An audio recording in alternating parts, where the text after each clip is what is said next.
आज आम समस्त गोटे खुशीर दिन एवं उत्साह दिन प्रेरणार दिन एवं समस्त आज आम आत्मविश्वास दिन कठिन परिश्रम कले त्याग तपस्या साधना कले जन कार्यकर्ता साधारण कार्यकर्ता असाधारण व्यक्तित्व पहुँची पारे एवं साधारण कार्यकर्ता जे जीवन चर्चा आरंभ करते आम यशस्वी प्रधानमंत्री नरेंद्र भाई मोदी एवं 2-3 मास तले गोटे रेकर्ड से भांगी 8,930 दिन अतिक्रांत कर सिक्किम मुख्यमंत्री 8,930 दिन थे एवं इतिहास रे स्वर्णाक्षर लिपिबद्ध मुख्यमंत्री प्रधानमंत्री पर्यंत से 8,930 दिन अतिक्रांत कर 3 मास अतिक्रांत कर सारे एवं आज समस्त आज जो आम आज बाबा लिंगराज महाप्रभु पाखे आज पूजा अर्चना करने दीर्घ जीवन कामना करने जे गत काली 4,399 दिन संपूर्ण कले एवं लगातार प्रधानमंत्री भाव में निर्वाचित प्रधानमंत्री भाव में कार्यकाल आज सबुठ सर्वाधिक दिन से प्रधानमंत्री दायित्व कंटिन्यूअसली 3 टर्म केवल नुहे आमर पूर्व प्रधानमंत्री पंडित नेहरूंकर समय सीमा को से अतिक्रम कर गोटे दिन विश्राम नहीं छुट्टी नहीं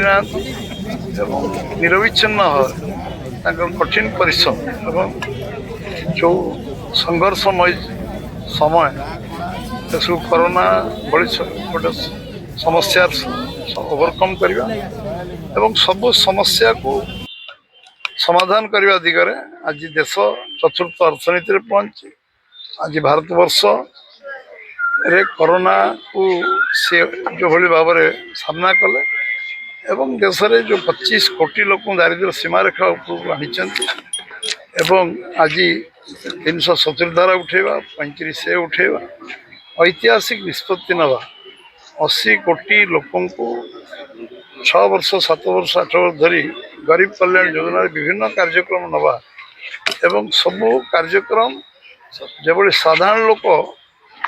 वंचित हेबेनी एवं तापर भी देश को 4 नंबर जगार विश्व में पहुँचेगा आहरी भगवान शक्ति दिंतु एवं आम ओडिशा प्रदेश तरफ भारतीय जनता पार्टी भुवनेश्वर जिला तरफ आज महाप्रभु आमर लिंगराज महाप्रभु पाखे आम समस्ते से प्रार्थना करने पूजा करने एवं समस्त को समस्ते आम संकल्प जे सांगे सहयोग करवा लंबा जीवन से आहरी देश सेवा करूँ आहरी बहुत समस्या समाधान करूँ देश को विश्वगुरु पहुँचापी विकसित भारत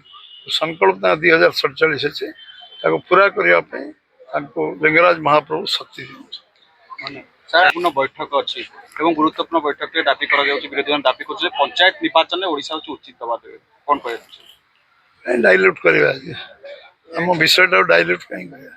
करूँ नंबर 1 जहाँ कथा हूँ सरकार सफलतार 2 वर्ष पालन कर सामाजिक सम्मेलन भी होता बीजेडी कहूँ सफलता नुह विफलता वर्ष सरकार पालन सफलता विफलता आड़ जाए पंचायत निर्वाचन जो मैंने कहते विफलतार 2 वर्ष पचार विफलता कौन कौन आमर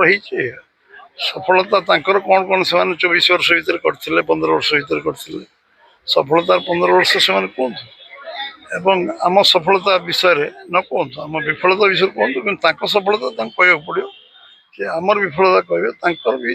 15 वर्ष सफलता गोटी गोटी कर कह पड़ो से कहीकि आम विफलता कहतु आम शुणा राजी हो।